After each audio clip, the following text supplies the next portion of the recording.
Welcome to Stream, a trucktractortrailer.com production. My name is Zach Miller, and I'm your host. And today we're going to be talking about something incredibly important, probably, frankly, the most important topic we can cover on a trucking and transportation-related show, and that's safety. And we are honored today to be joined by David Braunstein, who is the president of Together for Safer Roads. David, welcome. Thank you for joining us today. Yeah, it's my pleasure, Zach. Thanks for having me. Absolutely. I mean, this is and you know, for the audience that doesn't know, I'm based in New York City, and a couple of years ago, New York City started this really fantastic program called Vision Zero, whose goal is to eliminate very serious traffic crashes and fatalities to zero. It's been a very successful program in some instances.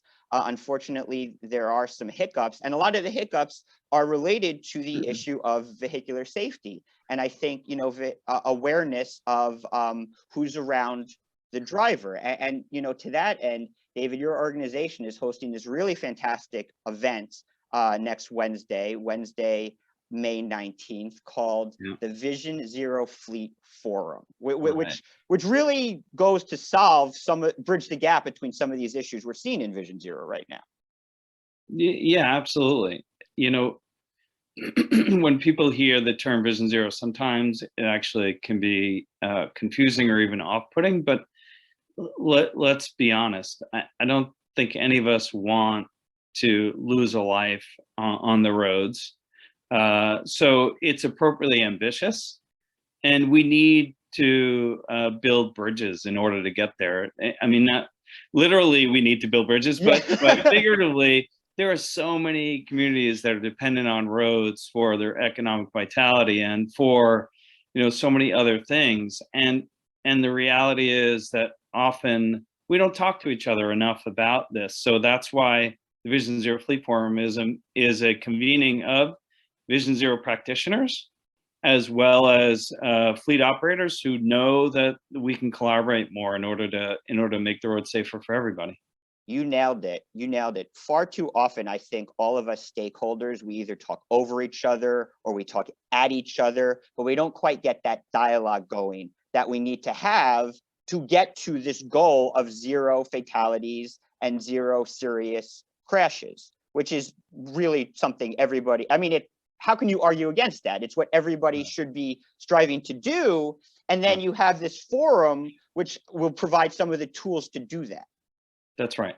Yeah. So we're really excited about the agenda, Zach. As you and I were talking about, you know, earlier, you know, we're trying to share knowledge with folks about creating safety cultures. We're trying to share knowledge with people about what does it mean to represent the vulnerable road user community, and how does that create more empathy with drivers so that we can, you know, we can mitigate risky driving behaviors. We can also mitigate other risky behaviors that cause incidents, right?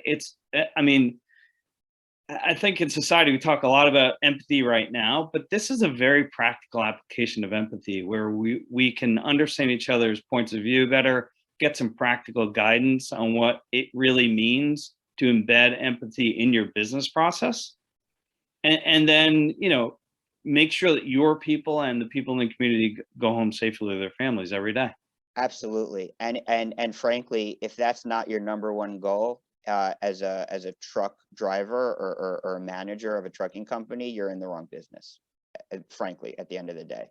And that, you know, there's really no tolerance for if you don't believe in a safety culture and a culture of compliance, there's really no place for you in this industry. Yeah, look, the other side of that is that businesses are often being pushed and pulled, and there's a lot of different pressures on them in order to keep the business operating, right? And I think we have to acknowledge that, but at the same time, try not to make excuses for that, which is why TSR does these convenings, but we also have programs that are focused on small and mid-sized operators to help them build safety cultures. We have some very large businesses involved in our organization, but they also recognize that they they have resources that others don't. And so part of what we try to do is make sure that, businesses have, small operators, medium-sized operators have resources that they can take advantage of, and sort of overcome some of the shortcomings that might go along with being a smaller mid-sized operator.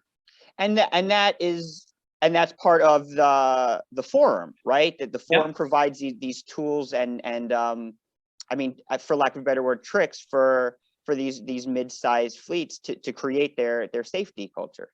Yeah, exactly. So that there's a couple of sessions that are going to be in the forum that are specific. What call them almost how-to sessions. Yeah. But the reality is, look, there's a 30-minute sessions. I mean, we want everybody to come because they'll pick up some learnings there. But then we also want them to continue to be a part of the TSR and TTT stream ecosystem, because there's more work to be done, and we have programs that are very specific to trying to help create these safety cultures that we hope more organizations will want to take advantage of.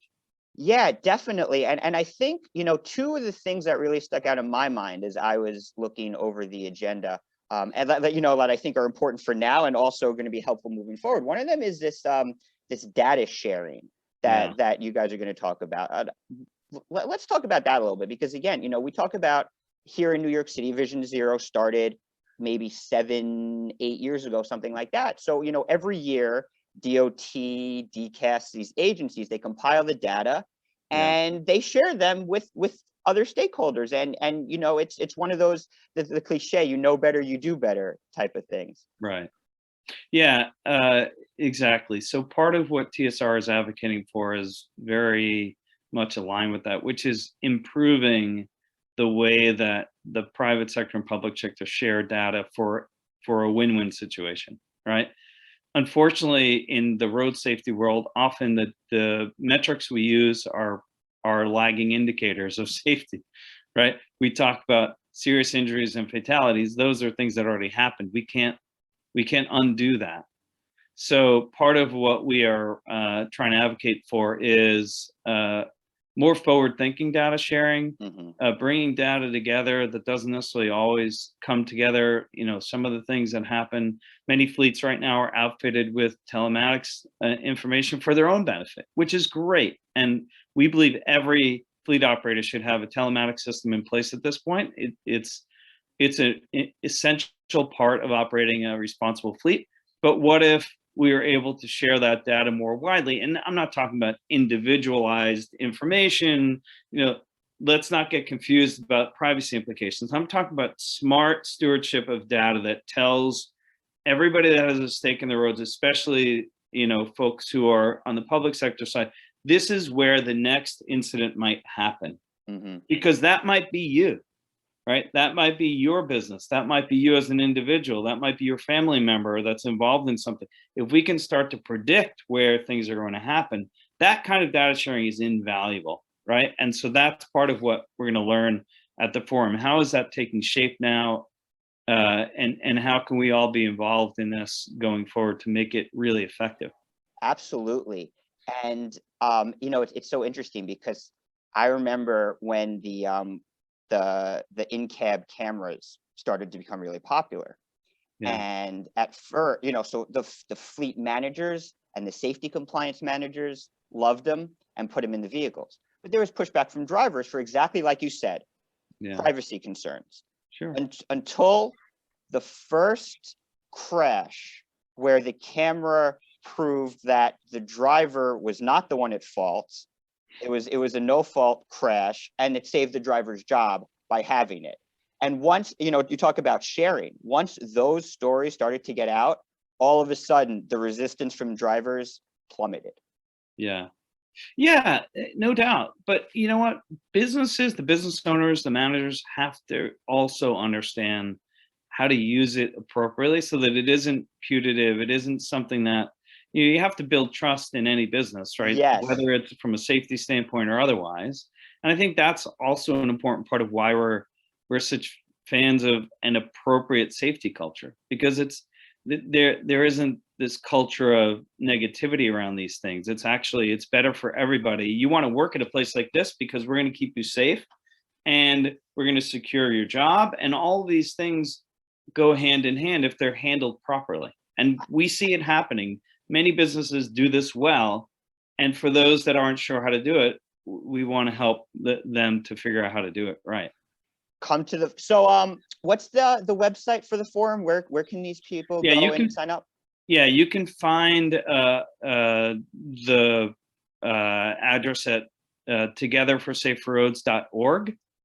So togetherforsaferroads.org. And then if you just look in the menus, you'll clearly see the Vision Zero Fleet Forum there, and you can register online for the event. We are asking for a nominal contribution to offset our costs for hosting the event. But if for those people who can't do that or don't want to do that, you can use the code all caps NYCDCAS when you register, and then the forum is free for you. But we want to see as many people join us as possible, and we'd love to expand our reach into this community. That's awesome, and you guys could definitely click below. We're going to have the link to the forum. It's funny, you know, with DCAS, that's New York City Fleets. I believe they're the largest municipal fleet operator in the world. They do such a fantastic job. I've been in meetings with them. They really are one of the best, you know, municipal fleet managers. It's amazing the work they do. But it is funny because I was at a couple of years ago, I was at a Vision Zero Fleet Forum hosted by DCAS. Yeah. And when you talk about, you know, predictive behavior, this statistic blew my mind. It was basically like one of the largest indicators about if a commercial vehicle driver is going to have a serious crash is if they're not wearing a seatbelt. Yeah. So the correlation between a seatbelt violation and an impending crash is significant. Yeah. Yeah. Right. And I think that goes to safety culture, though, right? Yes. What would be an early indicator of a safety culture that needs more work is your drivers aren't even doing things that protect them in their own vehicle. I think that's fair. And you look, I've heard a lot of stories about why, you know, one wouldn't wear a seatbelt and, you know, other considerations, but there really isn't. You know, if you can rationalize why you shouldn't wear a seatbelt, then there's another issue there. You're 1,000% right, but I'm telling you, it changed my way of thinking. And I'm someone who, I don't drive a commercial vehicle, but you know, I drive a car. I always wear a seatbelt, and I'm you know, it's like second nature. But you know, at first I heard from the drivers about some of the reasons why, and I was like, and there are some fleets who are, if you get a seatbelt violation, you're terminated. I mean, it is a terminatable, I know I butchered that, but a fireable offense for some companies. And I personally thought that's too harsh for the companies until I attended this forum and and they showed me the data. Yeah. And they showed me, you know, it's rough, but they showed me some of these pictures. It's like, nope, unacceptable. Wear a seatbelt. Yeah. Look, you know, and we can talk about a lot of different things that drivers do, but both citizens like you and me, as well as commercial drivers. And that's definitely a part of the work that we do. We want, and I don't even like the word compliance. I think like compliance implies that somebody is going to, like, something horrible will happen from it, right? You know what I'm saying? I think we just want people to sort of understand what's behind these different, you know, issues.